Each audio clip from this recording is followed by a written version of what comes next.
اہل ایمان کی اوصاف شروع ہے۔ نمبر 1 صفت ایمان والوں کے ایمان بالغیب رکھتے ہیں۔ متقی کون ہے؟ یعنی متقین کے 5 اوصاف بیان کیے گئے۔ نمبر 1 ایمان بالغیب، نمبر 2 اقامت الصلاۃ یعنی نماز قائم کرتے ہیں، وَمِمَّا رَزَقْنَاهُمْ يُنْفِقُونَ اور جو مال ہم نے دیا وہ اللہ کے راہ میں خرچ کرتے ہیں۔ یہ اقامت الصلاۃ اور اسی طرح انفاق فی سبیل اللہ، یہاں پر 3 قسم کی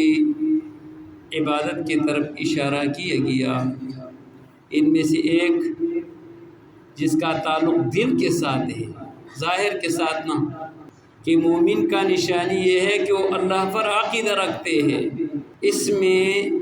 دل میں خوف خداوندی اس کی موجود، الذین یؤمنون بالغیب، اور ظاہری بدن پر اس کے ایمان کے آثار بھی موجود ہوں، یعنی ایمان والے کے ظاہری بدن پر اثر بھی موجود ہو، وَيُقِيمُونَ الصَّلَاةَ اور یہ مشکل ترین عبادت ہے۔ دن میں 5 مرتبہ نماز پڑھنا، سنت کے مطابق اپنے کاروبار چھوڑنا اور اللہ کے عبادت کی طرف آنا، کسی اور کام کو چھوڑ کر سیدھی مسجد کی طرف آنا، یہ ایمان کی نشانی ہے۔ اور نمبر 3 وَمِمَّا رَزَقْنَاهُمْ يُنْفِقُونَ جو مال ہم نے دیا وہ اللہ کے راہ میں خرچ کرتے ہیں۔ مال کو مال اس لیے کہا جاتے ہیں کہ ما یمیل الیہ الطبع جس کی طرف طبیعت کا میلان ہو، محبوب ہو، اور ظاہر ہے کہ یہ محبوب چیز اس وقت بندہ خرچ کرتے ہیں جو اس سے زیادہ محبوب موجود ہو۔ تو ظاہر ہے کہ رب العالمین اہل ایمان کے دل میں زیادہ محبوب ہے، تو اس لیے یہ محبوب چیز اس کے راہ میں خرچ کرتے ہیں۔ اور نمبر 4 اس کا صفت یہ ہے وَالَّذِينَ يُؤْمِنُونَ بِمَا أُنزِلَ إِلَيْكَ اس کتاب پر جو تیرے طرف نازل کیا گیا۔ متقین وہی لوگ ہیں جو ایمان رکھتے ہیں، وَمَا أُنزِلَ مِن قَبْلِكَ اور متقینوں کی ایک صفت یہ بھی ہے کہ جو اب سے پہلے پیغمبروں پر جو کتاب نازل کیا گیا اس پر بھی ایمان رکھتے ہیں، وَبِالْآخِرَةِ هُمْ يُوقِنُونَ اور 5واں صفت یہ ہے کہ آنے والا یعنی موجودہ زمانے پر وہ اس کا توجہ نہیں ہوتا ہے، بلکہ آنے والا زمانے پر بھی اس کا توجہ اور نظر رہتے ہیں، آخرت پر بھی یقین رکھتے ہیں۔ اس آیات کے بارے میں علماء کے 2 گروہ ہیں، وَالَّذِينَ يُؤْمِنُونَ بِمَا أُنزِلَ إِلَيْكَ وَمَا أُنزِلَ مِن قَبْلِكَ وَبِالْآخِرَةِ هُمْ يُوقِنُونَ بعض حضرات فرماتے ہیں کہ اس سے مراد اہل کتاب ہے، وہ اہل کتاب جو قرآن کریم پر بھی ایمان رکھتے ہیں اور اس سے پہلے جو اپنی کتاب تھے اسی پر بھی اس نے ایمان لایا۔ اور اہل ایمان کی طرف جو اللہ نے اشارہ کیا اسی آیات کے ذریعے سے الذین یؤمنون بالغیب، اور یہ والذین یؤمنون بما انزل الیک وما انزل من قبلک اس کا تعلق اہل کتاب کے ساتھ ہے،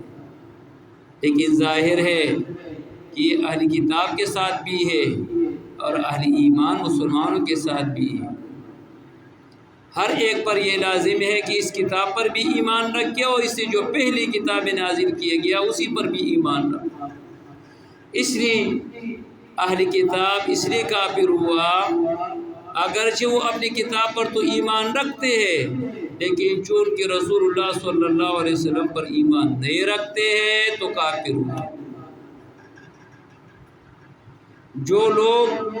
تورات، انجیل، زبور اور اسی طرح صحیفے مانتے ہیں لیکن چونکہ قرآن کریم نہیں مانتے ہیں تو وہ مسلمان نہیں رہ سکتے۔ وہ مسلمان ہے نہیں، وہ کافر ہے، کیونکہ رسول اللہ صلی اللہ علیہ وسلم کا شریعت تمام شرائعوں کے لیے وہ ناسخ ہے۔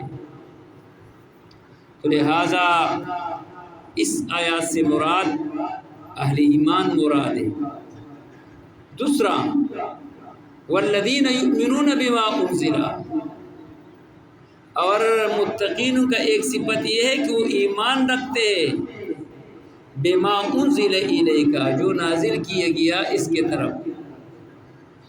ہر وہ چیز جو قرآن اور حدیث میں پائے جاتے معام ہے، قرآن اور حدیث دونوں کو شامل ہے۔ مطلب یہ ہے کہ وہ اس پر ایمان رکھتے ہیں، وہ حدیث، وہ قرآن کریم اس کے رواج کے مطابق ہے یا نہیں، اس کے مزاج کے مطابق ہے یا نہیں، اس کی حکومت کے ساتھ مطابق ہے یا نہیں۔ یعنی مومن کا نشانی یہ ہے جو چیز اس کی طرف نازل کیا گیا اس کے مزاج کے برابر ہے یا نہیں، وہ اس پر ایمان رکھے گی، یہ ایمان کی نشانی ہے۔ ایسے نہ ہو کہ اس کے مزاج کے مطابق آیات ہو تو مان لیتے ہیں اور جب اس کے رواج کے مخالف ہو نہیں ماننا۔ ہم پیغمبر علیہ السلام کے جو بار ربیع الاول آ جاتے ہیں تو وہ قسم وہ خوشیاں بھی کر لیتے ہیں کہ ہماری پورا زندگی پیغمبر علیہ السلام کی مخالفت میں گزرتے ہیں، ہمارے شادی پیغمبر کے سنت کے مخالف ہے، ہماری غمی پیغمبر علیہ السلام کی سنت کے مخالف ہے، ہمارے رہنا اور سہنا پیغمبر علیہ السلام کی سنت کے مخالف ہے۔ لہذا ایمان کی نشانی یہ ہے کہ آپ کی مرضی کی جو چیز برابر ہے یا برابر نہیں ہے، جو اللہ و اللہ کے رسول کے حکم ہے اس پر ماننا آپ پر فرض ہے۔ وما انزل من قبلک، اور جو نازل کیا گیا اس سے پہلے اس پر بھی ایمان رکھتے ہیں۔ وبالآخرۃ هم یوقنون، اور آخرت پر بھی یقین رکھتے ہیں۔ حدیث نبی صلی اللہ علیہ وسلم کے بارے میں علماء کے 3 قسم کے گروہ ہیں، 3 جماعتیں ہیں کہ آیا یہ پیغمبر علیہ السلام کی احادیث یہ اللہ کی طرف سے وحی ہے یا نہیں۔ رسول اللہ صلی اللہ علیہ وسلم نے جو گفتگو کیا ہے، آیا تمام احادیث یہ اس کی وحی کیا گیا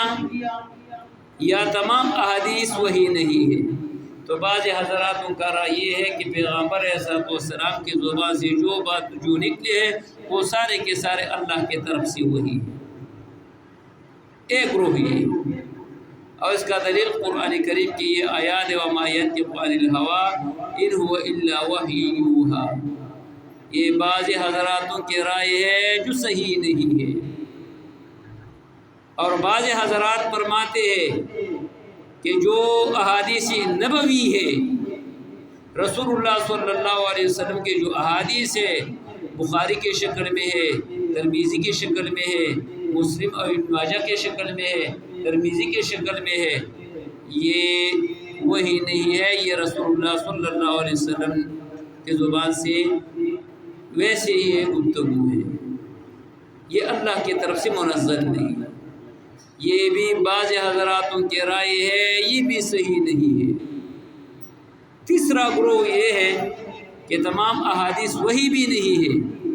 اور تمام احادیث غیر وہی بھی نہیں ہے، بعض احادیث اللہ کی طرف سے منزل ہے، اگرچہ معنی اللہ کی طرف سے ہے لیکن الفاظ کا چناؤ رسول اللہ صلی اللہ علیہ وسلم نے کیا، اور بعض احادیث من جانب اللہ وہی نہیں ہے، یہ پیغمبر علیہ السلام کے اپنے اجتہادات ہیں، یہ رائے زیادہ بہتر ہے۔ لہٰذا اس آیات میں اللہ تبارک و تعالیٰ فرماتے ہیں والذین، اور وہ لوگ